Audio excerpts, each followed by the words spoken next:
It's like when athletes or really anybody, once again, is stressed or anxious, right? That physically, which this ties into the next question that I want to ask you about, manifests in such a way as I'm feeling a little bit hot, maybe I'm sweating a little bit, maybe I'm kind of jittering around a little bit, my heart is racing.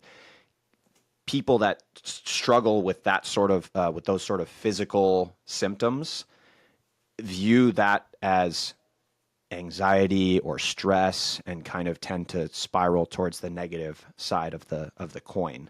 Whereas I have learned, and I teach my clients that I coach, to view that as excitement, right? That this is physically my body preparing me for something that's about to happen. It's sympathetic nervous system activation. My heart rate is elevating. I'm getting some adrenaline into my bloodstream, and my blood sugar is maybe boosting up a little bit. My body is physically getting ready to perform. And so if you view it through that lens, you often help yourself as opposed to hurt yourself. Yeah, absolutely. I agree 100%. I think from an educational standpoint, that's exactly what I would do is I would teach them that there's some interpretation element that they need to manage in terms of instead of saying, "Oh no, I'm nervous, I'm anxious, this must mean that I'm not ready or I'm not prepared."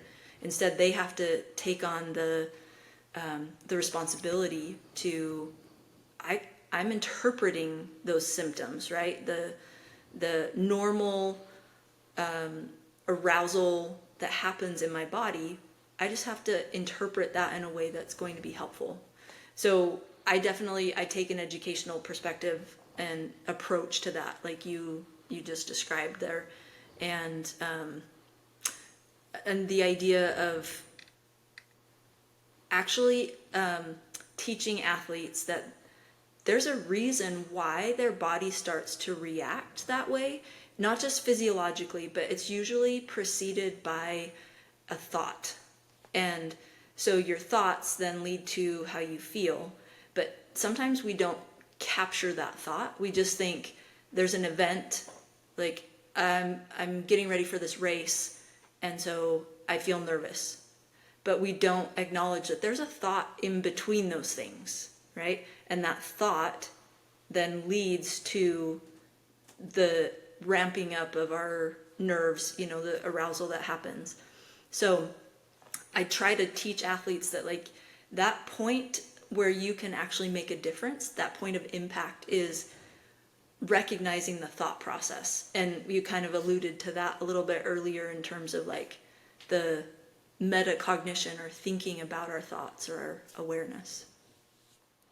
Okay, so you would say that your approach to helping athletes understand and manage physical symptoms, so racing heart, shallow breathing, sweating, shaky hands, is to help them interpret what those feelings mean and also have sort of a self-awareness of any thoughts that may be happening in and around that time. Is that true? Yeah, absolutely. Because in any situation, whether it's in sport or not, we always have a thought, even if it's not a conscious thought, that's driving how we feel.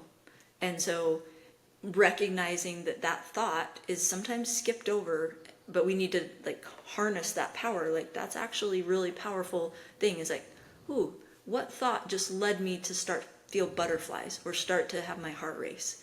Was it that I'm excited, like that I'm, really excited for this race? Or was it that, ooh, I just saw someone who last time did something dirty on the course and like, boxed me out or something. And so having awareness of that thought and then using some self-talk to manage that. Okay. Do you feel like that's a pretty advanced concept, especially the point where you were talking about like some of these thoughts, quote unquote, that we may be having are subconscious. Mm-hmm. So how would you teach an athlete to be aware of or change subconscious thoughts? Is there like mindfulness, self-awareness? Like how do you dial into that? Yeah, good question. I think the thing that I I usually have athletes start with keeping a log of their thoughts, whether it's, depending on the athlete and what their particular struggle is. I might have them do it after each practice, and I just want them to write down some of the thoughts that they recognized.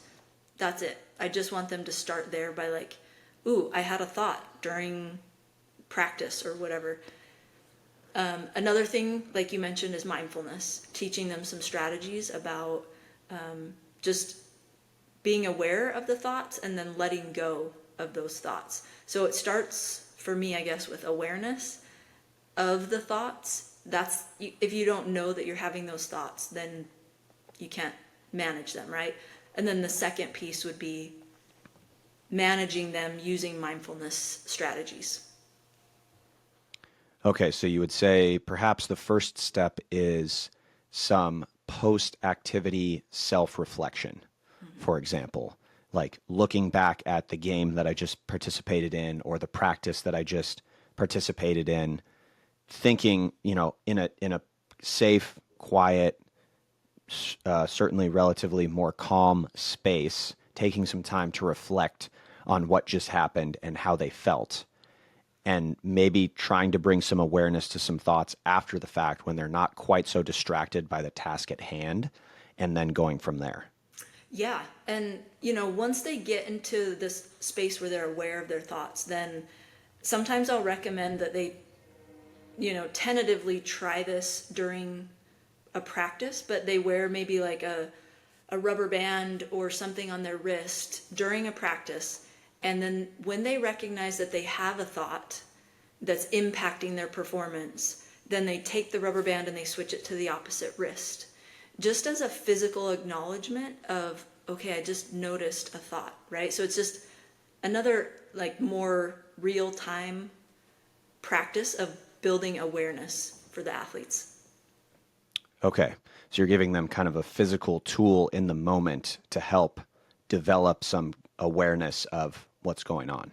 Yeah, yeah, and that's pretty much all that it is. It's not a strategy in terms of like during a game you would be wanting to do that, right? It's only for practice, situations, because I want them to be able to recognize when that's happening, and when you do something physically to acknowledge it, then it's cementing that in their mind.